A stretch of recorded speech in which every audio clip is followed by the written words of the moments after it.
अस्सलाम वालेकुम। कल मैं जोरान ममदानी जो कि फ्यूचर न्यूयॉर्क अमेरिका का मेयर होगा उसका इंटरव्यू सुन रहा था और पहला मुसलमान मेयर होगा जिसमें उसने हाथ से चावल खाए। अब इंटरव्यू वाले ने पूछा जनाब आप हाथ से चावल क्यों खा रहे हैं, आपके पास स्पून अवेलेबल है, आपके पास हर चीज जो है अवेलेबल है।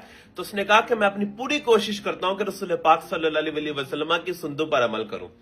अब ये जो है स्टेटमेंट सुनकर इस्लाम दुश्मनों के सफू में जलजले हैं, मातम का समा है। सोशल मीडिया उठाकर देखे जोरान के खिलाफ कंपेन चल रही है, कंपेन चला को रहा है हिंदुत्वा। अब हिंदुत्वा को सबसे बड़ी तकलीफ उठ रही है। तो मैं हिंदुत्वा को यह बताता चलूं ये तो जोरान ममदानी है ना, तो और तुम्हें मैं खालिद बिन वलीद रजी अल्लाह तआला अन्हु के पास लेकर चलता हूं।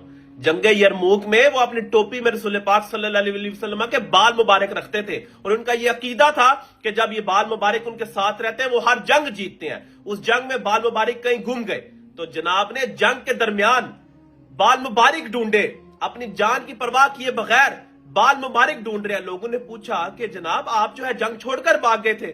काफिरों ने पूछा तो खालिद ने कहा कि मैं जंग छोड़कर नहीं भागा था, मैं रसूल पाक सल्लल्लाहु अलैहि वसल्लम के मोए मुबारक जो मेरी टोपी में थे वो टोपी ढूंढने गया था। और फिर जंग ऐसी खालिद बिन वलीद ने जीती कि दुनिया हैरान हो गई। ये वो खालिद बिन वलीद